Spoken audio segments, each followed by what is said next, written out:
ये लगातार मिलना, चर्चा करना जरूरी भी है, क्योंकि जैसे जैसे कोरोना महामारी को समय बीत रहा है, नई नई परिस्थितियां भी पैदा हो रही हैं।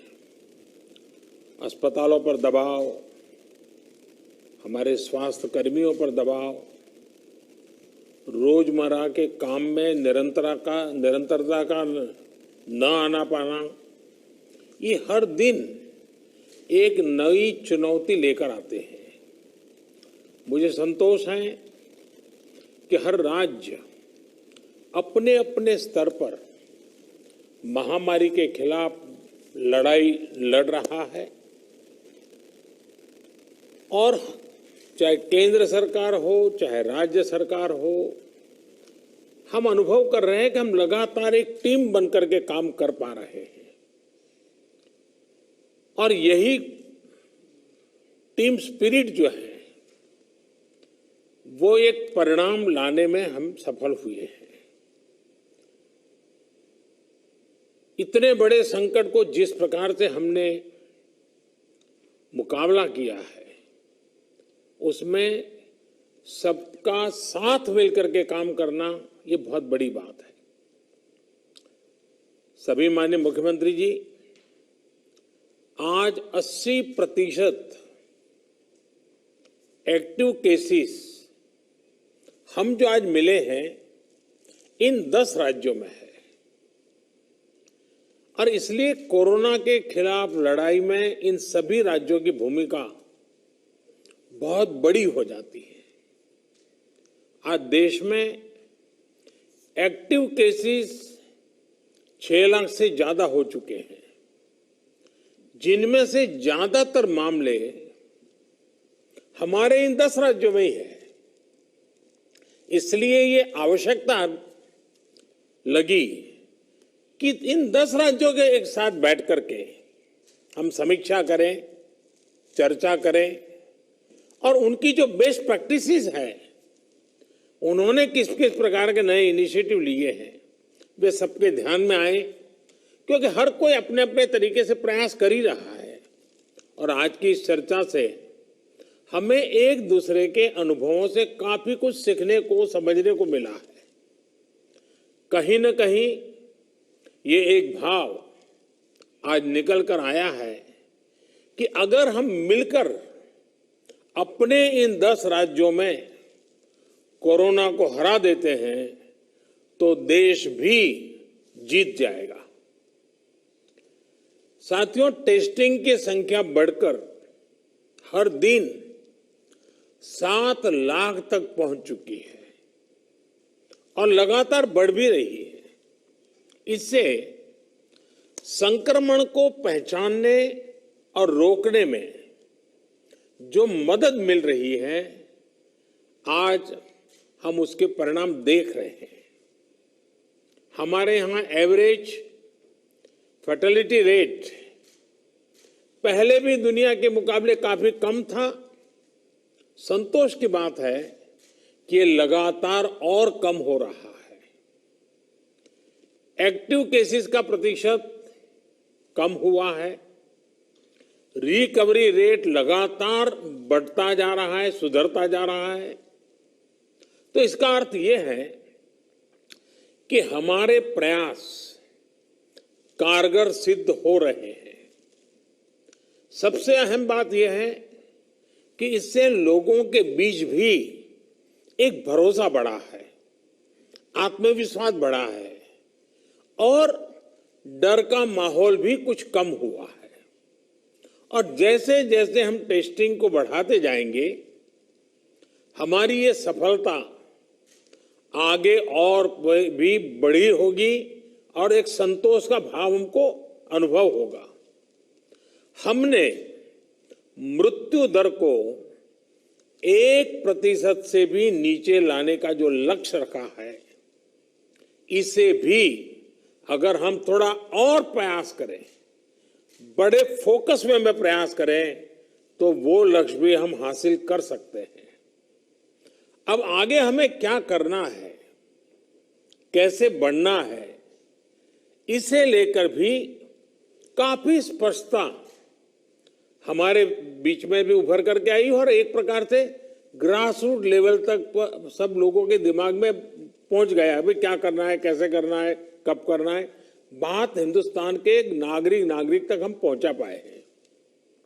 अब देखिए, जिन राज्यों में टेस्टिंग रेट कम है और जहां पॉजिटिव रेट ज्यादा है, वहां टेस्टिंग बढ़ाने की जरूरत सामने आई है। खासतौर पर बिहार, गुजरात, यूपी, पश्चिम बंगाल और तेलंगाना, यहां टेस्टिंग बढ़ाने पर खास बल देने की बात हम लोगों की बातचीत में से उभर करके आ रही है। साथियों, अब तक का हमारा अनुभव है कि कोरोना के खिलाफ कंटेनमेंट, कॉन्टैक्ट ट्रेसिंग और सर्वेलेंस, ये सबसे प्रभावी हथियार है। अब जनता भी इस बात को समझ रही है, लोग पूरी तरह सहयोग भी कर रहे हैं। ये जागरूकता की हमारी कोशिशों से एक अच्छे परिणाम की तरफ हम आगे बढ़े हैं। हम क्वारंटाइन की व्यवस्था इसी वजह से आज इतने अच्छे तरीके से लागू कर पा रहे हैं। एक्सपर्ट्स अब ये कह रहे हैं कि अगर हम शुरुआत के 72 घंटे में ही केसेस की पहचान कर ले तो ये संक्रमण काफी हद तक धीमा हो जाता है।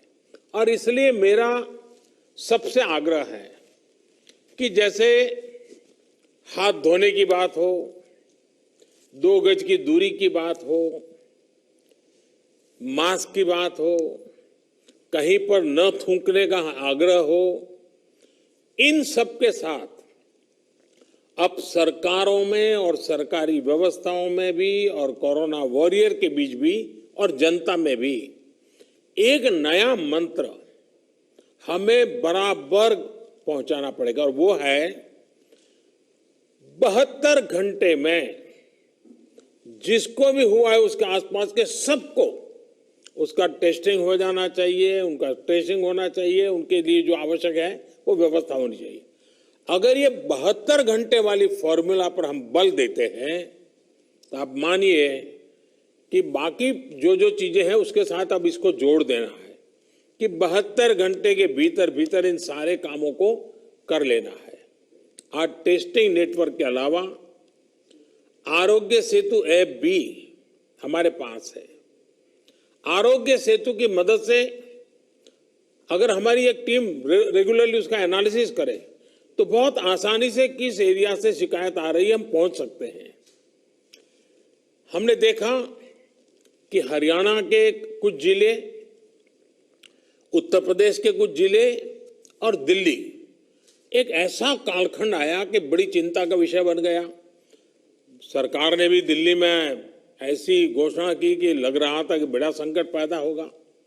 तो फिर मैंने एक रिव्यू मीटिंग की और हमारे होम मिनिस्टर श्रीमान अमित शाह जी को नेतृत्व में एक टीम बनाई और नए सिरे से सारा अप्रोच किया। उन 5 जिलों में भी और शहर में भी, दिल्ली में बहुत बड़ी मात्रा में हम जो चाहते हो परिणाम ला पाए। मैं समझता हूं कि कितना ही बड़ा कठिन चित्र दिखता हो, लेकिन सिस्टमेटिक तरीके से अगर आगे बढ़ते हैं तो चीजों को हम हफ्ते 10 दिन में अपने तरफ मोड़ सकते हैं। और हमने अनुभव करके देखा है। और इसी रणनीति के भी जो मुख्य बिंदु यही थे, कंटेनमेंट जोन्स को पूरी तरह से अलग कर देना, जहां जरूरत पड़े वहां माइक्रो कंटेनमेंट का भी आग्रह करना, 100% स्क्रीनिंग करना, रिक्शा, ऑटो रिक्शा चालक और घरों में काम करने वाले लोगों को भी और अन्य हाई रिस्क लोगों की स्क्रीनिंग पूरी कर लेनी चाहिए। आज इन प्रयासों का परिणाम हमारे सामने है। हॉस्पिटल्स में बेहतर मैनेजमेंट, आईसीयू बेड्स की संख्या बढ़ाने जैसे प्रयासों ने भी बहुत मदद की है। साथियों, सबसे ज्यादा प्रभावी आप सबका अनुभव है। आपके राज्यों में जमीनी हकीकत की निरंतर निगरानी करके जो नतीजे पाए गए, सफलता का रास्ता उसी से बन रहा है। आज जितना भी हम कर पाए हैं वो आप सबके अनुभव उसमें काफी मदद कर रहे हैं। मुझे विश्वास है कि आपके इस अनुभव की ताकत से देश ये लड़ाई पूरी तरह से जीतेगा और एक नई शुरुआत होगी। आपके और कोई सुझाव हो, कोई सलाह हो तो हमेशा की तरह मैं हर समय आपके लिए उपलब्ध हूं। आप जरूर बताइए और मैं आपको विश्वास दिलाता हूं, सरकार के सभी अधिकारी भी आज मौजूद थे। जिन जिन बातों का आपने जिक्र किया है, जिसकी चिंता करने के लिए कहा है, टीम पूरी तरह तुरंत ही उसको आगे बढ़ाएगी। लेकिन हम जानते हैं कि ये जो कालखंड होता है सावन, भादो और दिवाली तक का, तो कुछ बीमारी का और बीमारियों का भी माहौल बन जाता है, उसको भी हमें संभालना है।